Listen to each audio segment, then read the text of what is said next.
God dang, it is hot out here today.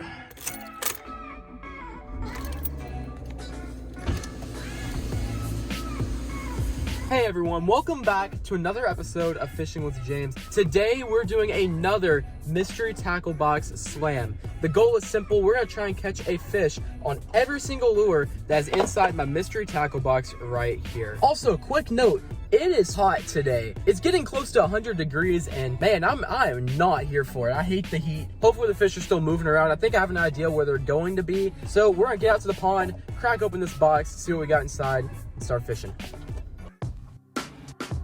Alrighty, we have just made it out to the pond. It's hot, it is humid, and the pond is a little bit muddy today. I'm looking around, the water's really stained. I think all of the rain that pushed through here last week made the water rise a lot, and it's a little bit stained, which is pretty good. I have taken a look inside the box. I know what's in there, and there's some things that I think could really catch some fish today. So that being said, I'm gonna tell you a little bit about MTB, then I'm gonna open up the box, show you what's inside, and we're gonna start fishing. Mystery Tackle Box is fishing simplified. Each month you get a box just like this, shipped to your door full of a random assortment of lures, and you get to save up to 40% off the retail prices on the lures inside your box. Again, I've said it time and time again, it feels like Christmas every month for me. I get home, I see this box, I open it up, get some amazing lures, I get to go out and catch fish on every single one of them. It's a really good deal. So if you're interested in trying out Mystery Tackle Box for the first time ever, make sure to use my code JHMiller to get your first box ever for as low as $10. Now with that, let's go ahead and open up the box and see what we got inside. All right, opening up our box, we've got the what's inside card. It tells us a little bit about what's inside the box. We've got some stickers here, some Catch Smart stickers. And this card right here tells you a little bit about Catch Smart. We've got the Dibble tips and tricks. It shows you some tips about fishing that you might not have known before. Let's see, getting into the baits, we've got a Thunderhawk grass jig. This is white and chartreuse. This should stand out really nice in the stained water. Let's see, we've got some Bruiser Baits craws. These look like a green pumpkin craw. And look at here, it says if you use this code right here, you get 15% off at bruiserbaits.com. That's a pretty cool integrated deal right there. To pair with those, we've got some Mustad hooks. Either gonna pair these hooks with these and do a Texas rig, or I might even throw these on the back of the swim jig. See, next thing we've got is a Lucky Craft crankbait. Yeah, this is a silent crankbait. It's gonna be chartreuse and green. So we've got another crankbait. This is not a silent crankbait. This is a Jinko crankbait. Again, it looks like a pretty shallow diving crankbait. I like the colorway on this bait. And finally, we have a Blitz Lures popping frog. I love my frogs, so this is gonna be a really good way to probably end off the challenge. So that's what I got in my box. Let's go and start fishing. All right, starting off this challenge, I'm probably gonna use the Jinko crankbait. This is gonna be a good idea. I can cover some water and see if these fish are eating moving baits. Hopefully they are. All these baits are gonna be good standing out in this slightly stained water. All right, this looks to be, yeah, as a floating crankbait. So that's gonna be really good. I can kind of keep it above all this grass. Man, this DC just fires this thing out there. Nice vibration. Yeah, there's a bunch of grass out there. Barely got it down in there and it just got in the grass. Look at this. This isn't even funny. Look at all that grass. Yeah, it's gonna be time for the swim jig. This bait's just gonna be impossible to knock off because, I mean, literally every single cast is just grass. So today is one of the rare times that it's not necessarily the fish that are making this challenge hard. It's just the location, man. It looks great, right? It looks open water. You reel 2 clicks and you're just buried in grass. So it looks like the crankbaits are just gonna be extremely hard to knock off today. This is a pretty light little swim jig, but the advantage to this is that I can throw this where the crankbait would not be thrown. I've got the swim jig tied on. I'm gonna pair it with a Bruiser Baits crawl on the back of it. Love Bruiser Baits, they have a really nice scent. So we're just gonna put this thing on, rig her up. There we go, that does not look bad at all. For being a 1/4 ounce, I sure can launch this thing. That's good. See, I can actually put this thing in grass, hopefully. Yep, first cast. First cast, baby. See, just goes to show you, there were fish in here all along. I just couldn't get to him because of the grass. Oh man, oh my gosh, he shook and he landed short. Well, first cast with the swim jig. Heck, I'm gonna throw this around for a little while because, I mean, if I can get on some fish with this, I'm gonna keep throwing it. I watched him eat it too. There we go, number 2. Let's see how many fish we can catch on this thing. Oh man, he bit it right when it hit the water. Got him that time. Number 3. I'm not gonna make the walk all the way over there today though. If I had my boat, I'd probably go over there, but I'm too busy catching the dinks up here today. What is this, number 4? All on the swim jig? Well, so far, the crankbait bite was extremely slow just because how much grass there was. I mean, so this grass jig's been a much better option. I've already caught 4 fish on it, and I'm gonna keep fishing it probably till the sun gets a little bit lower. Then I'm gonna switch to the frog. Goal today is at least 10 to 15 fish. We'll see if we can't get it, get back to throwing the grass jig. I'm just gonna keep hitting it right there. Hits the water, you reel it a few feet, and you got a fish. I don't know what it is. There's just a bunch of small fish hanging out over there. So I've had, literally, you would think that I'm just overlaying the same clip over and over again because all these fish are the exact same size.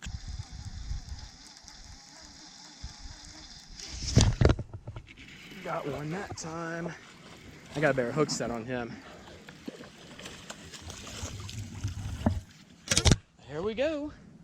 That is number 7. Number 7. Nothing crazy, but we'll take it. Yeah, after this cast, I'm gonna go sit in the shade for a second. Number 8. All on the grass jig too, man. Every single one of them. Grass jig, bruiser baits. Oh my gosh, he got me in grass right off the hook set. Number 9, that this fish is number 10 on the grass jig. I mean, I'm talking we're just putting on a clinic out here. I mean, you're not gonna just tear them up every single day, but right when it hit the water, man. I'll say definitely the biggest of the day. He's solid. Chunky fish, look at that, he's been eating. We caught 11 fish on this single combination. This thing was deadly. Wow, you're not joking, this thing is nice and soft. It didn't take much of a bite, it looks like, to get this thing to compress in. And I'm throwing it on probably the worst combo. I'm throwing it on mono and a medium heavy rod. So like literally the worst possible way to throw a frog. I'm doing it. Oh yeah, you can walk it pretty nice. Yeah, cool.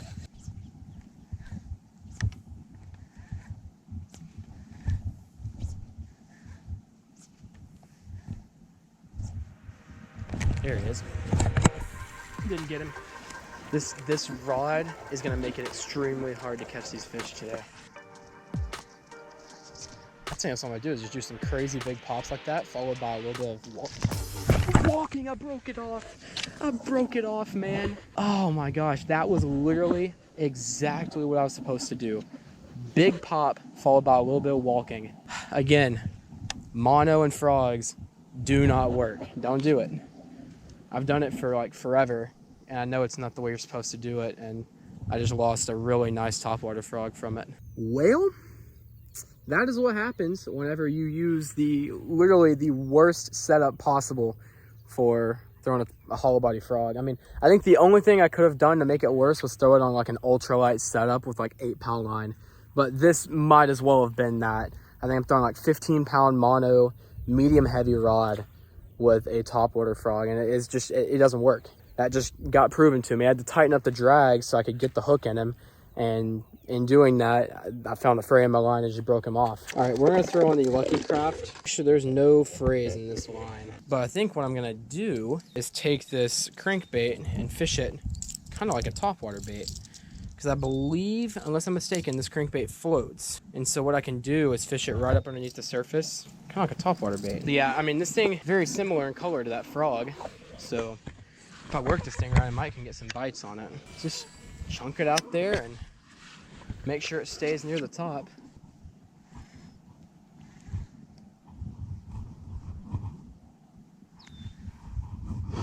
Well, there it goes. Yeah, fishing it right underneath the surface. That did it. I'm literally fishing this crankbait like a topwater bait, and it worked. Oh, I was gonna say we might complete the slam. I didn't technically catch a fish on the frog. Man, that sucks. Problem is, it's not like ideal.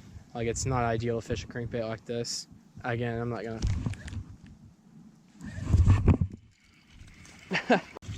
This is barely hooked. Don't throw it. Yeah, buddy. I'm gonna get this guy off the hook back in the water, and then we'll keep fishing, I guess. It's kind of cool. This is actually legitimately working. I got one. He just barely came up and grabbed it. If you're ever out in the water and you don't have a topwater bait and you really want to fish a topwater bait, grab yourself a crankbait, little square bill, and fish it up on top like this. I mean, it's by no means ideal. You wouldn't just want to be doing it. But you know what? That has bass number 3 on it, and we are slowly... Thanks for trying to get the grass off, buddy. He's kind of helping me here. We're slowly increasing the size, too. We'll get this little guy back in the water, and we'll keep on fishing the crankbait. Well, there we go. Number 4. This has got to be one of the absolutely coolest things I've done, just because it's so non-traditional, but yet it's working. Number 4 on the crankbait topwater. I got one. I didn't even see him eat it. He's hooked by one hook. Get up. There he goes. I mean, it's just insane that it's this easy. Tell you what, Jinko makes a mean hook. I think that's the only way, is just to kind of count it off, because the other one, you could see it. This one kind of sits down in the water a little bit, like the nose. And I think my best way is just going to watch the slack line. I got one. Come on, baby. Get up here. Get up here. Get up here. Boom, baby. That is the slam completed the best I could. Considering that the frog is gone, that's about as good as we're going to get.